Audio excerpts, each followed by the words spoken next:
Okay, people. So now it's February 27th, 2019. Do you see this? That's a brand new one. Just got it yesterday. Do you see this? This is the one I use for Uncle John. So now, as I'm going through all this, I will cross-reference anything that I may have in here with the new one. This one, though, I am going to use mainly for ShaMay. I'm going to start fresh with it. But as I'm going through these papers, people, okay, you can see. Look at the date. I'm trying to figure this out. Right?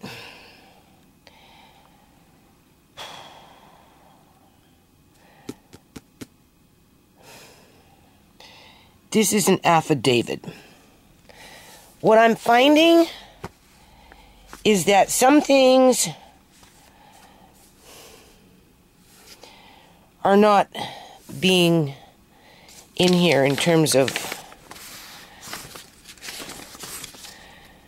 what's in the... They have a couple of emails. Right. I don't even know what this was for. It's just an affidavit. I think this is maybe what Andrew used in December. Emails. And then this is, as you are aware, July 5th. Not what I'm looking for, people. Anyway, I'm noticing that some things are not coming in. They're leaving some stuff out. Like, oh, what was I just looking at? This one here, maybe March 21st, 2017. Right.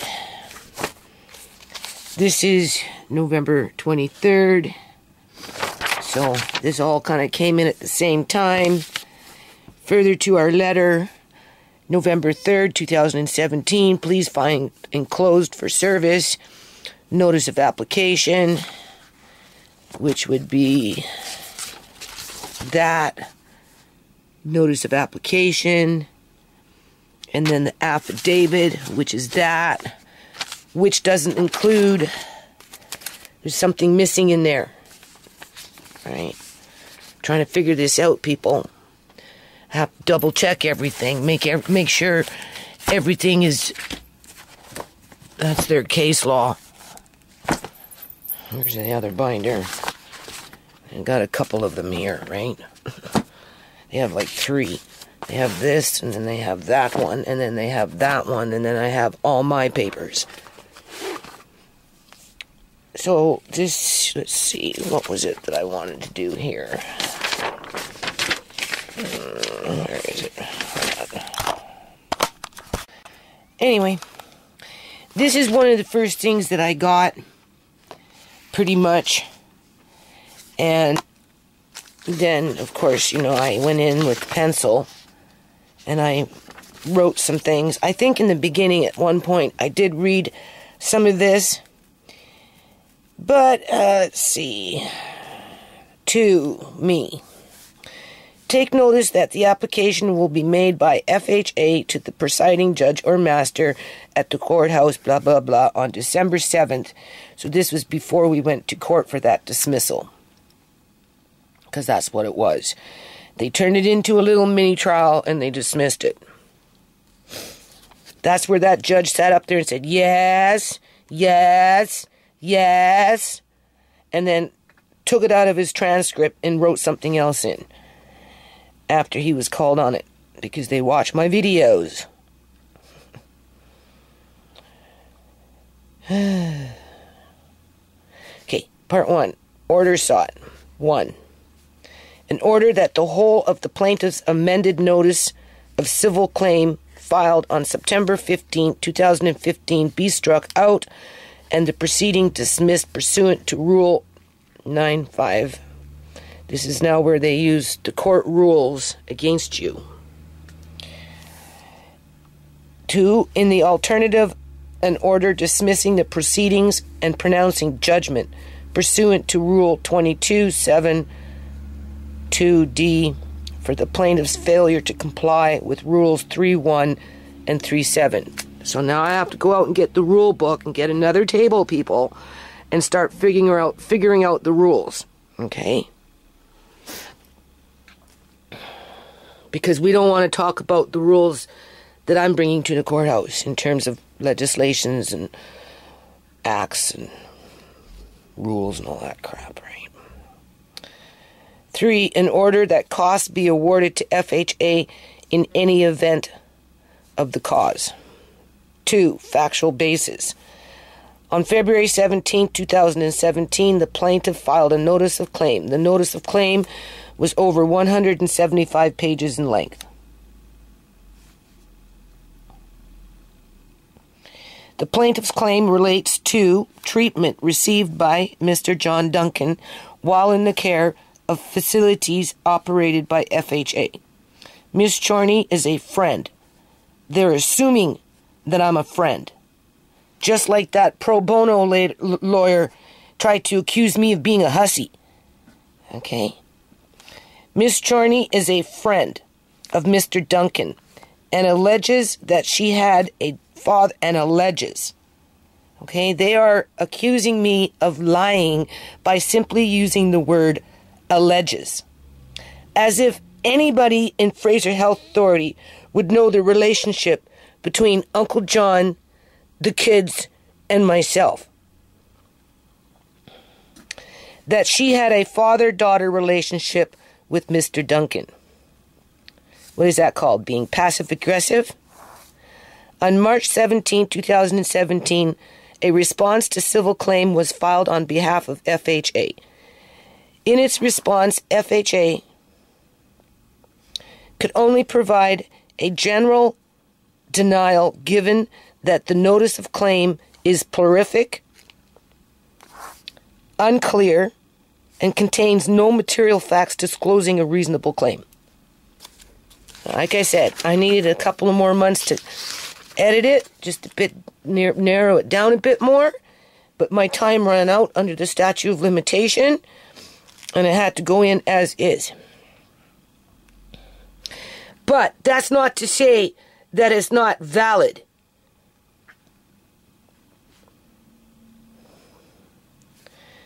On March 21st, 2017, FHA served in response to civil claim on the plaintiff. In the letter enclosing its response, counsel for FHA, Andrew the Dragon, noted the issues with the plaintiff's claim and pleadings and requested that the plaintiff either discontinue her claim or amend her pleadings to comply with the Supreme Court civil rules, all right, in particular rules 3.1 and 3.7. That was that freebie, I guess. The one that they ignored. On March 26, 2017, the plaintiff sent an email to counsel for FHA advising that she would be seeking legal assistance from Access Pro Bono, because everybody kept sending me to Access Pro Bono. I had to go through that, and I had to wait, and then when I thought something was, I was supposed to go see somebody, I was told that it didn't happen, and I had to wait a little longer. And then when I went to go see somebody for 30 minutes, people, right? I have video on that. That lawyer argued for 15 minutes, right? Basically called me a hussy and then wrote down the advice to go take Eleanor to court and to drop the lawsuit. And I said, no, I can't do that. On April 10, 2017, the plaintiff sent an email to counsel for FHA advising that she had obtained an upcoming appointment with a pro bono lawyer. Yeah, it took a while. Counsel for FHA responded to the plaintiff the same day, advising that no steps would be taken in the litigation pending the plaintiff receiving legal advice from the pro bono clinic. On April 28, 2017, the plaintiff posted a public video on youtube.com regarding her meeting with pro bono lawyer on April 27, 2017. The plaintiff stated that in the video that she had seen an experienced lawyer. Don't take the government to court. We're not here to help you with that. We're just going to feed you to the wolves. Who advised her, in other words, feed me to Eleanor, right? Jumping on a ferry, sleeping out on the streets so I can go to court. Everything Uncle John didn't want me to do. That's why they took him. Because they were sitting there watching our video on February 19th, talking about go getting Paul, a lawyer. So I wouldn't have to go over and fight for Uncle John in court, sleeping on Victoria streets while I did it. And then they took him the next day with his bank, and then snuck him out on the 23rd.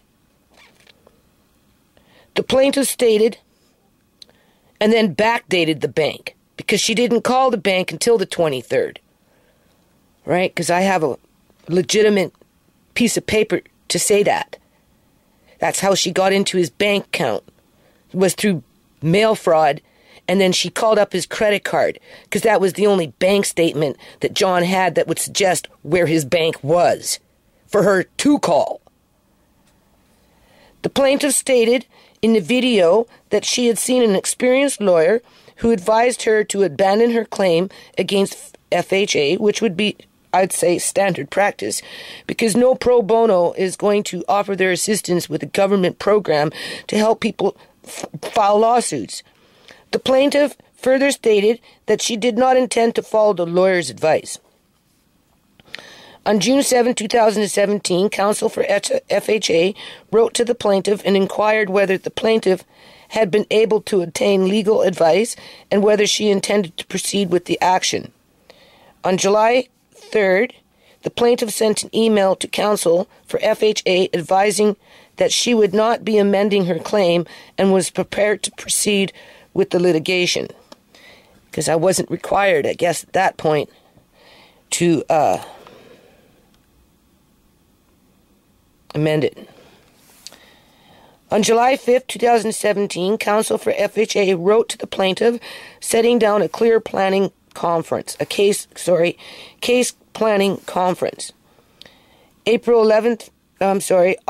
August 15th, 2017, the parties appeared before Master Taylor for a case planning conference. At the case planning conference, Master Taylor ordered that by September 15, 2017, the plaintiff amend her notice of civil claim to scrutinally particularize the allegations against FHA and provide concise but sufficient material facts to support her allegations. The order, the master directed that the plaintiff to bring the entirety of her claim to under 20 pages. On August 21st, 2017, counsel for FHA sent the plaintiff a copy. But don't forget, people, up here that it is alleged that I am just Uncle John's friend. Where did they allege that? So because I'm his friend, I'm not entitled for a lawsuit or to write anything of substance in terms of detail. Right?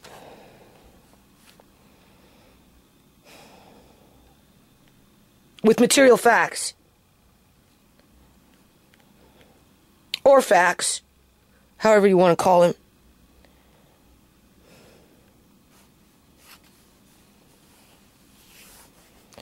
On August 21st, 2017, counsel for FHA sent the plaintiff a copy of the entire order and reminded her of Master's direction.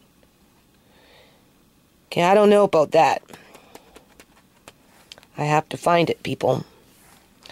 On September 15, 2017, the plaintiff filed an amended notice of civil claim. Although Part 1 of the amended claim was condensed to 20 pages, the plaintiff refertently, I really don't know that word, people. Refertently incorporated parts 2 and 3 from her original notice of claim without amending them. Accordingly, the amended claim is in totality still totaled nearly 80 pages. The amended notice of civil claim also failed to particularize the nature of claim against FHA in any meaningful way. Judge, jury, prosecutor, and jailer.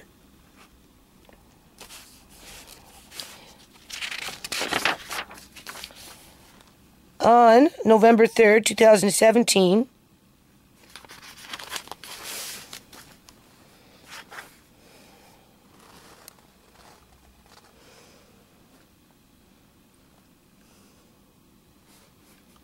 counsel for FHA advised the plaintiff that her amended notice of civil claim did not adhere to the requirements of the order or to Master Taylor's direction. As such, and because the plaintiff's pleadings still disclosed no reasonable claim, counsel for FHA advised the plaintiff that this application would be forthcoming. Now they're going to bring in their rules. Legal basis, Part 3, FHA relies on rules. This is court rules, people. This is not the Criminal Code of Canada. This is not the legislation within the province of British Columbia, Canada, in terms of the Property Act, the Patients Property Act, the Guardianship Act, the Adult Guardianship Act, the Power of Attorney Act, the Mental Health Act, the Hospital Act, the Community Living Act, the Community Living Rules and Regulations. It does not include any of that.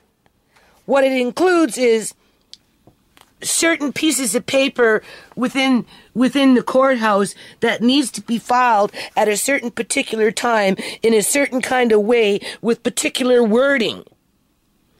And if it's not meeting the criteria of these so-called professional lawyers and judges that are quick to make allegations against you and your persons and your family and the person that you are representing, not only did they insult me, but they insulted the kids and they insulted Uncle John. For everything that they're saying about me, people, what does it say about what they're saying about him? But these are not laws that they're citing. Okay? They're not provincial laws. They're court rules. That's what they are. There's rules, like court rules, but they're not laws. They're skirting the laws. Okay. Blah, blah. So, I have to go look those up, go find another table, get all those papers all figured out. Right? Of the Supreme Court civil rules in support of its application to have the plaintiff's actions against it dismissed. Rule 951 specifically pertains to the striking of pleading and provides as follow.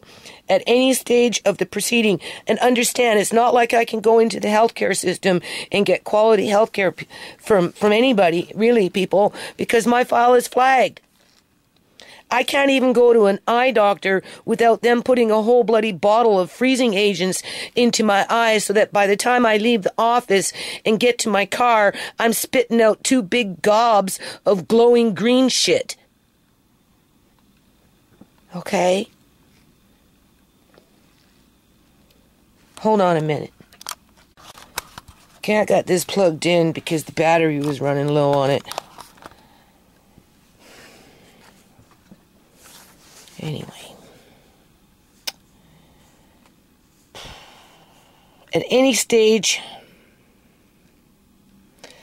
of a proceeding, the court may order or be struck out or amended the whole or any part of the pleading, petition, or other document on the ground that it discloses no reasonable claim or defense, as the case may be. Right? Because they've already determined that I'm just an alleged friend and that there is no meaningful way to particularize anything that I wrote down outside of how it doesn't comply with court rules. It discloses no reasonable claim or defense, as the case may be. It is unnecessary, scandalous, frivolous, or vexatious. It may prejudice, embarrass, or delay the fair trial or hearing of the proceedings, or it is otherwise an abuse of process of the court. And the court may pronounce judgment or order the proceeding to be stayed or dismissed, and may order the cost of the applicant to be paid as special costs. Like I said, they can contact CIBC Bank and they can figure out how much money CIBC Bank wants to ease up on that interest payment so that I can now pay Fraser Health Authority for some fucking bullshit where I can't even go into the healthcare system and get healthcare, knowing that at some point something bad is going to happen. It's just a matter of time, people, because they don't control their employees.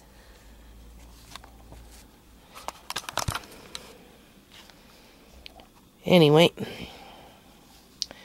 the pleadings are without substance in that they are groundless, fanciful, and trifle with the court's time. Do you see the numbers and everything here?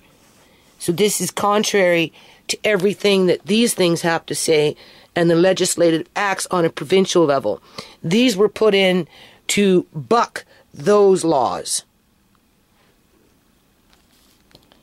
because they have already assumed that whatever you wrote under those laws are groundless, fanciful, and trifle with the court's time. The pleadings are not bona fides. The pleadings are not bona fides, are oppressive, and are designed to cause the defendants anxiety, trouble, and expense. So now Fraser Health Authority is experiencing anxiety, trouble, and expense because they're the defendant, right? Fraser Health, this is what I wrote. Fraser Health has maliciously forced Mr. Duncan's immediate family into dire poverty, with all family members at risk to gang stalking and ongoing harassment by the very nature of the false claim made by FHAA and CIBC in order to medically kidnap Mr. Duncan for his assets. We're not going to talk about that. That's frivolous and vexatious and scandalous, and it causes Fraser Health Authority anxiety.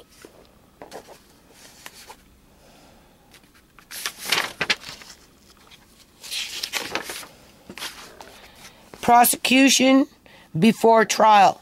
That's what that freaking dismissal thing was all about. Assumed guilty before given fair representation that discriminates and exploits poor minority families for corporate personal profit. Repeat of what happened when John being illegally detained. Because they were running their own little trial in that care facility right along in the fucking hospital. They just moved it over to the courthouse.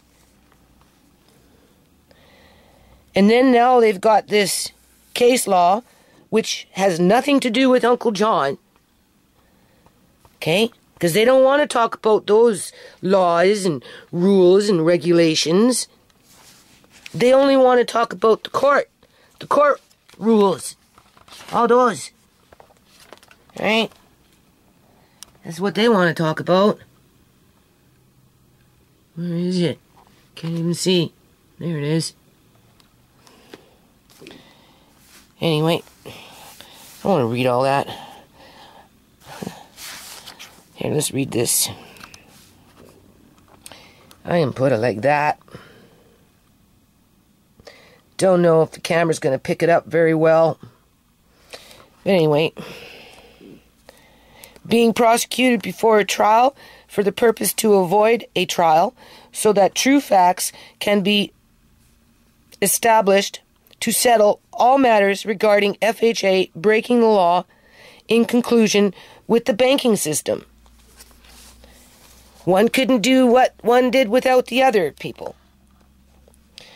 Rule 951 of the court. The pleadings disclose no reasonable claim. Under Rule 95, let me go to my other table now. I have to have it all over here, right? Because remember, I'm going blind. I have high pressure in my eyes. You know, my ears are ringing all the time, right? Got pressure in my head, right? You know, we know I have documented videos of energy weapons going through my yard, right? Which I'll be including into ShaMay's notice of claim, right? Just so that it's not, you know, listed as a rumor, because that's what I believe they are. And that could very well be one reason why I feel like I can't, like I do. But let's remember, though, I can't go to the doctor and say, well, gee, you know, maybe I can go to the hospital and have a few tests here. What do you think's going to happen if I end up in a hospital, people? I'll never leave alive. Or I'll come out a damaged human being. Right? A claim will be struck if it is plain and obvious, assuming the facts pleaded are true. Assuming. So they're assuming, they're making allegations against your persons. They're also assuming that things are true, but yet at the same time they're saying it's frivolous, you know, holds no merit, right? It's a waste of court's time. That the pleadings disclose no reasonable, assuming the facts pleaded to be true, that the pleadings disclose no reasonable cause of action and has no reasonable prospect of success. Oh, this is their case law. This is how they found me guilty at the dismissal meeting with this case law, this right here. They assumed the principle that the material facts in a pleading must be taken as true, not mean that allegations based on assumption or speculation must be taken as true. Such allegations should properly be subjected to a skeptical analysis. There's another court case law. So now they're being skeptical about Now they're being skeptical about something that they haven't even looked at, outside of having somebody read it, because Master Taylor said, oh, well, be grateful that that person right there that came in with the case conference took the time to read it, because it was so long, insulting you every way, every step of the way. Remember that, people. They insult you every step of the way. Okay?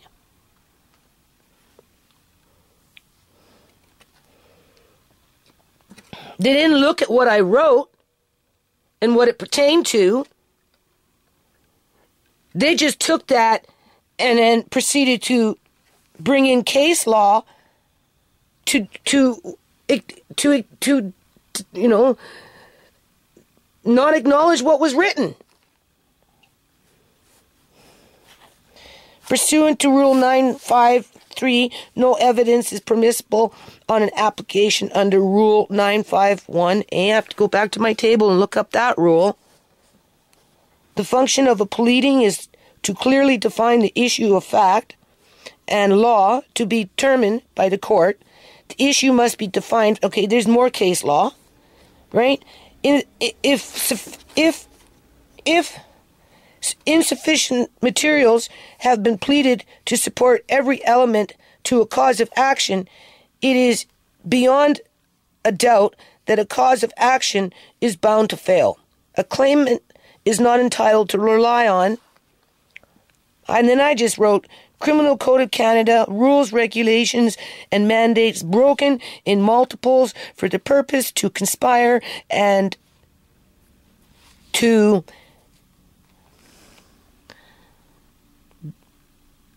demonize innocent lives. Can you see that? Where is it? Right? Innocent lives for financial rewards by the defendant and their participating recipients.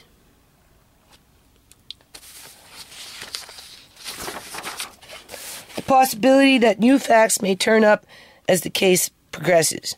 Have Criminal Code of Canada and provincial laws and rules and laws under mandate. John's immediate family treated kids like criminals.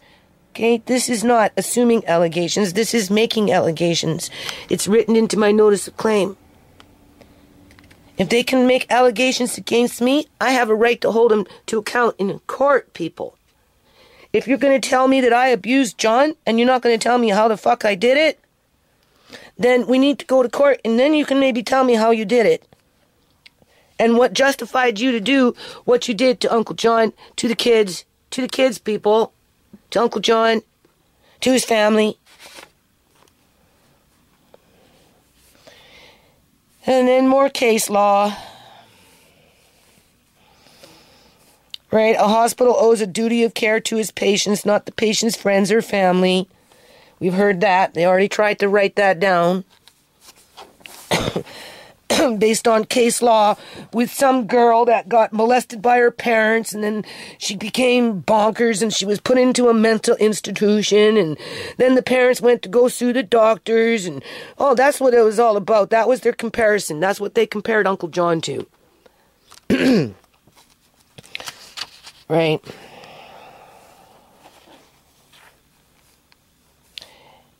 The plaintiff has brought this action in her own name, yet raises allegations in relation to care and treatment provided by FHA to John Duncan.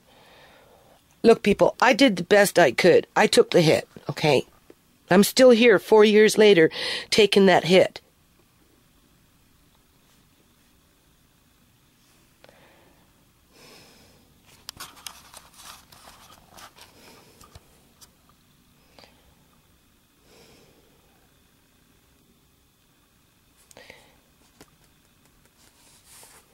There is no assertion in the pleadings that the plaintiff was a patient.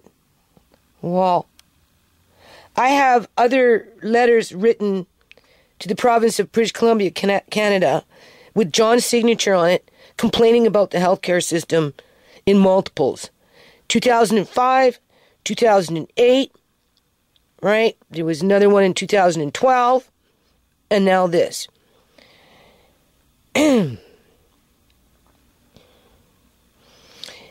And through all that, do people honestly think I can go get quality health care in regards to what's been happening to my family members?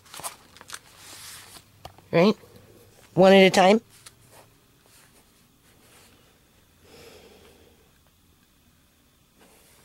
Don't even know where I was.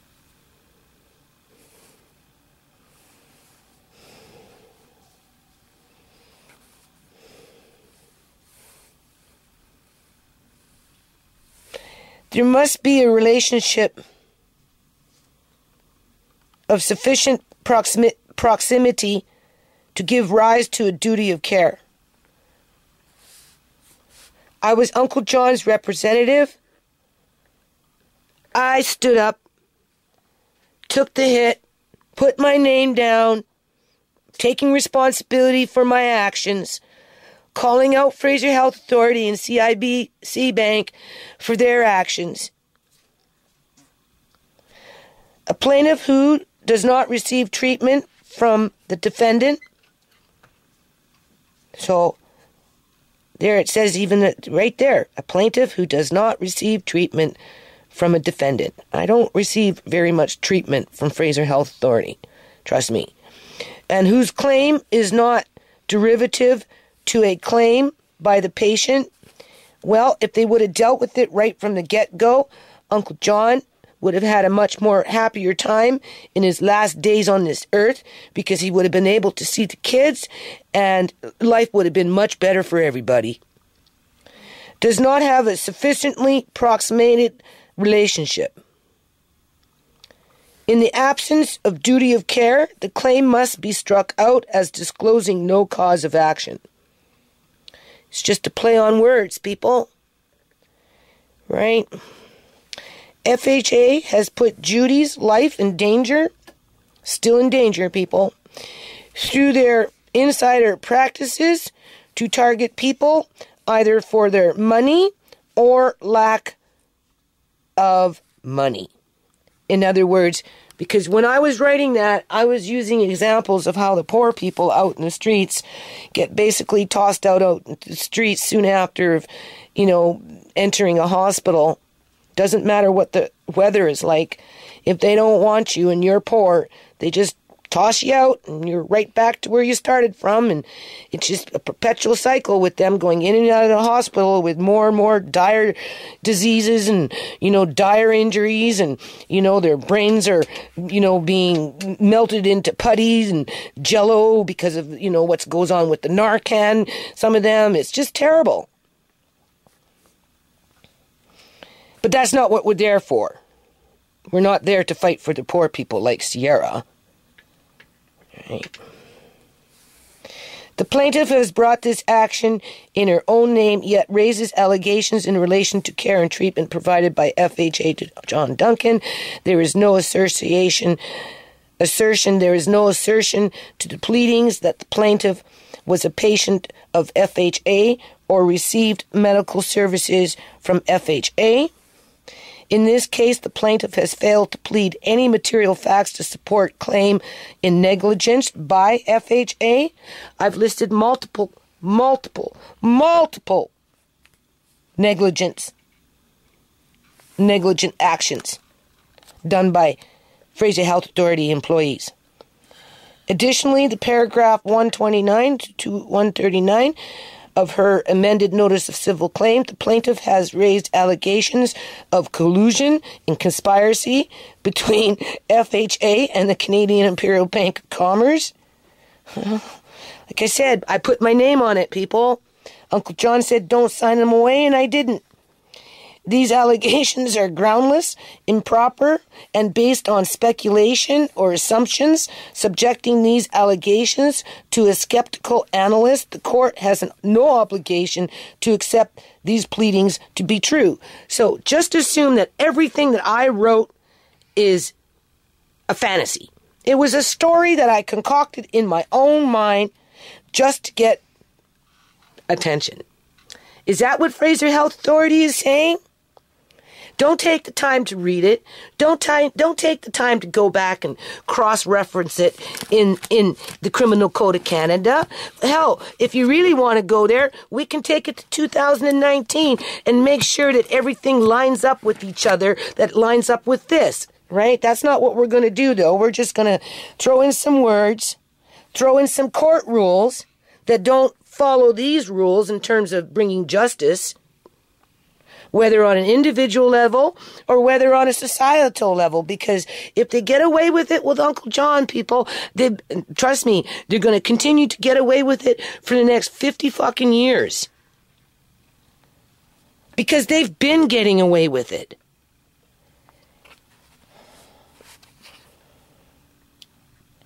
That's how they could do it with Uncle John, because they knew what they were doing.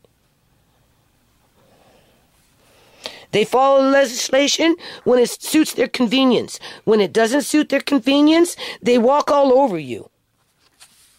And then they use taxpayer dollars to run you ragged. They make it so that you can't go into the healthcare system and feel comfortable for yourself or even for your family members. In terms of, Amari went into the healthcare system just recently, and what happened? right? He got poked 25 times in each arm just as they're trying to get blood out of a baby when simply go into the wrist, 2 pokes, and they got it. 2 pokes compared to 50 pokes? Like, come on. And then get booked in for an MRI that they botch with a machine that needed to be fixed. As they're purposely going in and out, slamming the door so that the baby wakes up halfway through it. And then they want you to do it again. Right? This is what Fraser Health Authority is protecting. The negligence of its employees. Because there's an agenda going on that the public is not aware of. And stealing money and body parts is 2 of them.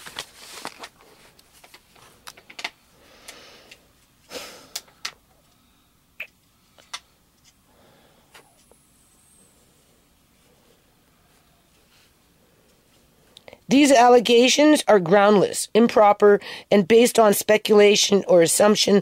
Subject these allegations to be skeptical analysts.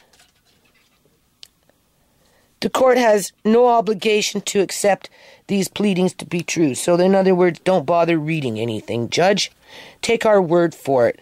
We're the fox in the hen house looking after the hens. Have proof that the bank this is what I just wrote as a side note, have proof of bank fraud, and of being accused of elder abuse based on those actions against legal enduring power of attorney, to which FHA illegally disregarded for their own benefit along with partner groups. They don't want to hear that, people. That's the part of the rules and the regulations that they don't want to hear because we're in court now. We're playing a whole different fucking level of rules here. In the absence of material facts necessary to establish essential elements of the plaintiff's claim, the pleadings do not disclose a reasonable cause of action. Assumed guilty before you've even started out of the gate. Pleadings are unnecessary, frivolous, vexatious, and embarrassing. FHA further applies to strike the notice of claim on the basis that it is unnecessary, frivolous, vexatious, and embarrassing pursuant to, there's those court rules again.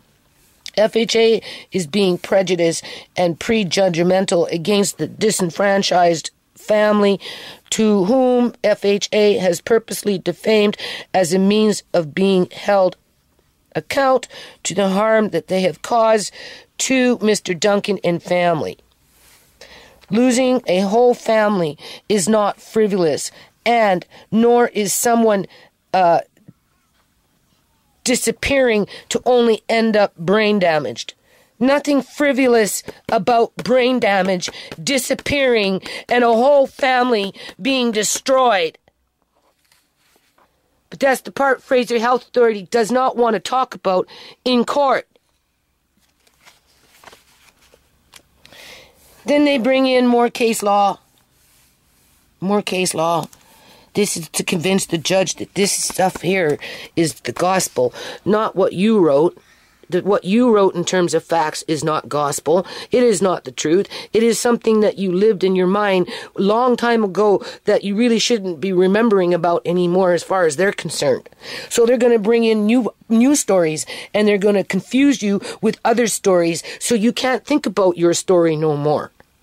Right? Because it's frivolous. It's not gospel.